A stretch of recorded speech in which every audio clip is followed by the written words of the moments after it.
Hi, I'm Easton Wagasback, and for my naval sea story for History 498, I will be presenting Marines in the Moonlight, Alligator Creek, featuring the Battle of Tenaru from that Guadalcanal campaign. Now, for a little bit of background, when the Guadalcanal campaign began on August 7th as the first major land invasion done by the U.S. in World War II, the Marines managed to capture several different points of key interest, like Lunga and Lunga Point, the airfield, which would soon be renamed to Henderson Field for the late hero of the Battle of Midway, Lofton Henderson, and also several little islands like Tulagi and Gavutu off the coast of Guadalcanal. Now, this area that they've captured was vital for the defense of the landing force. So, not too long after the landing, the next day on August 8th, the Battle of Savo Island happens, the worst defeat in U.S. naval history. And as a consequence, Admiral Turner withdraws his fleet and his forces, but also brings all of the valuable supplies that were supposed to go to the landing force on Guadalcanal with him. So this leaves about 11,000 Marines stranded in this area without really that many supplies or much of a plan. And so they form a perimeter, and there's a major supply shortage. So it's kind of hard for them to figure out what they're going to do next. Now, over the next week or two, the Japanese respond. They were completely caught off guard by the initial landings, and the Allies completely surprised them when they invaded Guadalcanal. So multiple reinforcements and units were withdrawn and rerouted from throughout the Pacific to Guadalcanal. And the one important to our story is Colonel Kianao Ichiki and his regiment. And he was actually a veteran of the Marco Polo Bridge incident that started the Second Sino-Japanese War in China. Now, as soon as Ichiki gets on the island, he's already making big plans. He's headstrong against the Americans. He plans an attack on Henderson Field not too long after he gets to Guadalcanal, and he makes a lot of key mistakes. He's very headstrong. He ignores reconnaissance and intelligence that say that the U.S. forces number in the tens of thousands. He ignores advice from his commanders saying that a headstrong push might not be that good of an idea.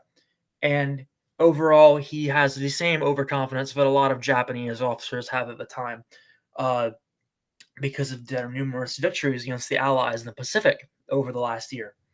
So, from his Ichiki detachment, his personal regiment, Ichiki brings 916 of around 2,300 men in his regiment, and they set out on the evening of August 15th and arrive at their starting point. And their plan is to advance up the coast of Guadalcanal eastward to the perimeter to break through, capture Lunga Point, and then spread his units out to capture the field back. Now, a Solomon scout of the Coast Watchers, alongside the Allies on Guadalcanal, Sergeant Major Jacob Vuza, was captured on a scouting mission earlier in the day of August 20th. And he was captured in a village while presenting a flag gifted to him by the Americans, by the Japanese. He was interrogated, tortured savagely, and eventually he had his throat slit and was left for dead after he wouldn't tell the Japanese anything. A couple of hours later, Vuza would actually regain his consciousness, chew his way out of his binds, and manage to crawl almost 3 miles back to the American perimeter. And with the last ounce of his strength, was able to detail what he remembered about the Japanese positions and the Japanese force that was going to attack the perimeter. Now, the main defense set up along the beach was at a lagoon at the very end of the Tenaru River that was nicknamed Alligator Creek incorrectly for its local population of crocodiles by the Americans and the natives. So the men that set up there were primarily of that of Lieutenant Colonel Edwin Pollock's 2nd Battalion, 1st Marine Division. He stationed 1,000 of his men around 1,000 yards, not 1,000 men, but a majority of his men about 1,000 yards from the creek, but he sent a couple of special companies like G Company, around 100 men, and a few special weapon sections all along that area of the Tenaru River on the coast of the lagoon that night. They had several machine gun positions and a lot of barbed wire overlooking a massive long sandbar at the end of the creek that would be illuminated by the moonlight and completely devoid of any cover, which the Japanese would later cross over. Now, the battle begins late that night when a Marine spotted a figure in the darkness and he yelled a challenge phrase with no reply. So, scattered firefights start for about an hour or two.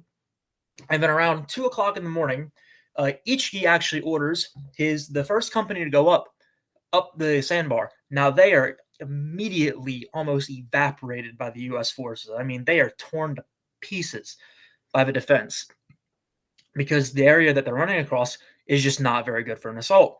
Another company follows them, but follows the same fate. Now, some survivors do make it through the defenses, but they're quickly routed by the U.S., and the U.S. take up their positions once again. And the U.S. just keep up their fire on the Japanese as they keep coming. Artillery from behind the lines begins to pummel the flanks and bracket the Japanese, halting them from moving up. A Marine machine gunner named John Rivers, his machine gun will change hands twice when he is killed, and then a Marine named Lee Diamond will take up his position, only to be knocked out by a shot to the arm. And then a Marine by the name of Albert Schmid will take up the machine gun, only to be blinded by a frag grenade blast, then crawl back into the hole and use his pistol to fight off the Japanese. Now, while the Americans are distracted with another section of the line, Ichiki sends another company around the sandbar through the shallow water on the coast to try and take the Americans surprise on that flank again, because he believed, incorrectly, that the Americans were distracted further down the coast of the lagoon. And that company was just annihilated in the water as they were illuminated by the moon that night. They had no cover. They didn't stand a chance. Now, when day breaks, the United States figures out that this isn't part of a large attack, and this is just a scattered incident. So they throw together a hasty plan to encircle and just finish it once and for all with Ichiki. So Ichiki is holed up in a coconut grove, a little bit far back from the lagoon after they retreated after their multiple defeats during the night. And a force headed by Lieutenant Colonel Leonard Cresswell and his reserve battalion of the 2nd Marines, with about 4 light Stuart tanks, push across a dry point in the river and begin to encircle the Japanese. About 4 companies worth, actually. They swing north and they cut off the coast. So the Japanese at this point are completely surrounded in that little pocket of the coast. Meanwhile, Pollock and his men continue to decimate the Japanese that are trying to fight them from the coast. They halt a bayonet charge, and it's just not going good for the Japanese at all. They stand no chance. And here's a map where you see the advance of Ichiki's battalion from their arrival point to the night of the 20th, their initial assaults across the lagoon and the Tonora River, the Marine defenses, and the eventual Marine counterattack to encircle them. Now, by the afternoon of the 21st, there was nothing really more Ichiki could do. There were barely any survivors, and he eventually ended up taking his own life while burning his regimental colors to prevent its capture. The Stuarts began to push up the sandbar, cleaning up all of the resistance that was left, and the rest of the survivors tried to escape by the sea and were cut down. When the U.S. moved in to find wounded and treat them, they found that several of the men that were wounded were willing to try and take some of their medics with them and their corpsmen as they died, and numerous medics tried to shoot or stab fatally Americans that tried to aid them, which angered the Americans, and they quickly began to finish off anyone who was still left alive. And this would actually influence American behavior for the rest of the war, because this would be a recurring tactic. So the aftermath and impact of the battle at Alligator Creek was that of the 916 Japanese that attacked Alligator Creek that night, only 15 would come out alive, with only 2 of those being completely unharmed, and all of them would be taken by the Americans. 900 Japanese dead for only around 40 Marines killed.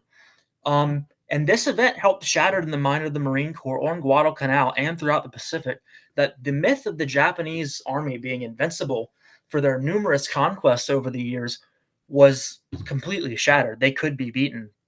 But it also taught them how ferocious and how brutal of a foe the Japanese would be, and how the war in the Pacific would just end up being a brutal war of annihilation. Now, for Jacob Vuza, he actually survived his wounds and continued to fight on Guadalcanal and survived World War II, living to his 90s.